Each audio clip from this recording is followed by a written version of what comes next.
நீங்கள் இந்த உலகத்தோட வரலாறை எடுத்து பார்த்தீங்கன்னா, நம்ம இளைஞர்கள் தான் எல்லாம் புரட்சிக்கு வந்து தோளுக்கு தோள் நின்று இருக்காங்க. இப்போ நீங்கள் மகாத்மா காந்தியோட உப்பு சத்தியாகிரகத்தை பார்த்தீங்கன்னா, அங்கே நின்னவங்க தோளுக்கு தோள் நம்ம இளைஞர்கள் தான்.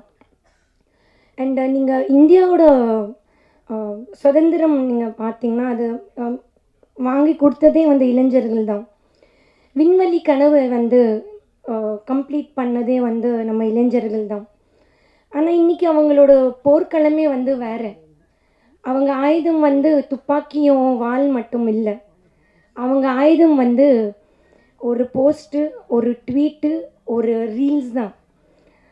ஸோ இப்போ நீங்கள் ஒரு சோஷியல் மீடியாவில் ஒரு ட்வீட்டும் இல்லை ஒரு ஒரு கமெண்ட்டும் எல்லாம் நீங்கள் போட்டிங்கன்னா, அது வந்து கரெக்டான விஷயத்தில் நீங்கள் யூஸ் பண்ணிங்கன்னா, அது நீங்கள் எந்த நாட்டையும் எந்த அரசாங்கத்தையும் நீங்கள் வந்து கேள்வி வந்து கேட்க முடியும். எந்த காயத்தை வந்து நீங்கள் சரிப்படுத்த முடியும்.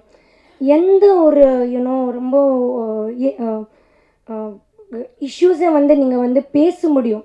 ஸோ உங்களோட ஆயுதம் வந்து ரொம்ப வலுவான ஆயுதம். அது கரெக்டாக நீங்கள் யூஸ் பண்ணுங்கள் உங்களோட சோஷியல் மீடியா ஹேண்டில். அப்புறம் நீங்கள் உங்கள் கையில் வச்சுருக்கீங்களே என்னோட நண்பர்கள் எல்லாருமே, நீங்கள் அது வந்து ஒரு சாதாரண ஸ்க்ரீன் மட்டும் இல்லை. அது வந்து ஒரு ஒளிக்காட்டி, அது ஒரு வழிகாட்டி. அதை வச்சுக்கிட்டு நீங்கள் உலகத்தையே வந்து அழிக்க முடியும். இல்லைன்னா இந்த உலகத்துக்கே நீங்கள் ஒரு வழியை வந்து காட்ட முடியும். ஸோ இந்த ஸ்க்ரீனை வந்து நீங்கள் சாதாரணமாக நினச்சிக்காதீங்க. இது ஒரு புரட்சி. ஸ்க்ரீன் மட்டும் இல்லை உங்கள் கையில் இருக்கிறது. ஸோ என்னோடய இளைஞர்கள், என்னோடய நண்பர்களுக்கு நான் என்ன சொல்ல விரும்புகிறேன்னா, உங்கள் லைஃப்பை வந்து நீங்கள் ஜஸ்ட்டு சாதாரணமாக ஸ்க்ரோல் பண்ணாதீங்க. நண்பர்களே, நீங்கள் வந்து ஜஸ்ட் சிம்பிளி ஒரு லைக்ஸ் அண்ட் ஃபாலோவர்ஸ்க்காக உங்கள் வாழ்க்கையை வந்து நீங்கள் அழிச்சிடாதீங்க. உங்களோட குரல் இருக்குல்ல, அதை நீங்கள் ஒரு நாட்டுக்காக பயன்படுத்துங்க. ஒரு காட்டுக்காக நீங்கள் பயன்படுத்துங்க. ஒரு குரல் இல்லாத குழந்தைங்களுக்காக ஒரு குரலாக மாறுங்க. ஒரு ரொம்பவே ஏரியான இருக்க தாய்மார்களுக்கு ஒரு குரலாக மாறுங்க.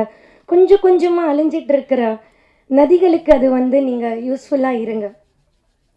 அண்ட் நீங்கள் என்ன நினைக்கிறீங்க? இன்ஃப்ளூயன்ஸ் வந்து ஃபேஷன் மட்டும்தான் ஒரு இன்ஃப்ளூயன்ஸா? இன்ஃப்ளூயன்ஸ் வந்து உங்கள் கருத்து, இன்ஃப்ளூயன்ஸ் வந்து உங்கள் குரல், இன்ஃப்ளூயன்ஸ் வந்து மற்றவங்களுக்கு காட்டுற கருணை. நீங்கள் எப்படி கருணை வந்து காட்ட முடியுது? நீங்கள் மற்ற மனிதர் மேலே வச்சிட்டு இருக்கிற நேசமோ அவங்க மேலே வச்சிட்டு இருக்க உறவு தான் உண்மையான இன்ஃப்ளூயன்ஸ் உங்களுக்கு. சும்மா இது நம்ம சோஷியல் மீடியாவில் பார்க்குற இன்ஃப்ளூயன்ஸ் மட்டும் கிடையாது. அப்படி போயிட்டு நீங்கள் மற்றவங்க லைஃப்பை வந்து இன்ஃப்ளூயன்ஸ் பண்ணுங்கள். நீங்கள் அந்த சோஷியல் மீடியா வச்சுட்டு ஒரு வெறுப்பை வந்து காமிச்சிங்கன்னா அது 1000 மடங்கு இன்க்ரீஸ் ஆகும், அது வளரும். அதே மாதிரி நீங்கள் ஒரு நம்பிக்கை காமிச்சிங்கன்னா அது 1000 வாட்டி வந்து வளரும். அதே மாதிரி துணிச்சல் காமிச்சிங்கன்னா அது 1000 வாட்டி மடங்காக போயிட்டு மற்றவங்களுக்கு உதவியாக இருக்கும். அது யாராலேயும் வந்து நீங்கள் நிப்பாட்ட முடியாது. ஸோ உங்களோட நாட்டோட எதிர்காலம் வந்து பாராளுமன்றமோ இல்லை ஒரு கார்ப்பரேட் நிறுவனங்கள் வந்து டிசைட் பண்ணலை, அவங்க வந்து தீர்மானிக்கலை. அது எல்லாம் உங்கள் இளைஞர் கைகளில் தான் இருக்குது. உங்கள் கையில் வச்சிட்ருக்கிற ஃபோனும் சோஷியல் மீடியாவில் தான் இருக்குது.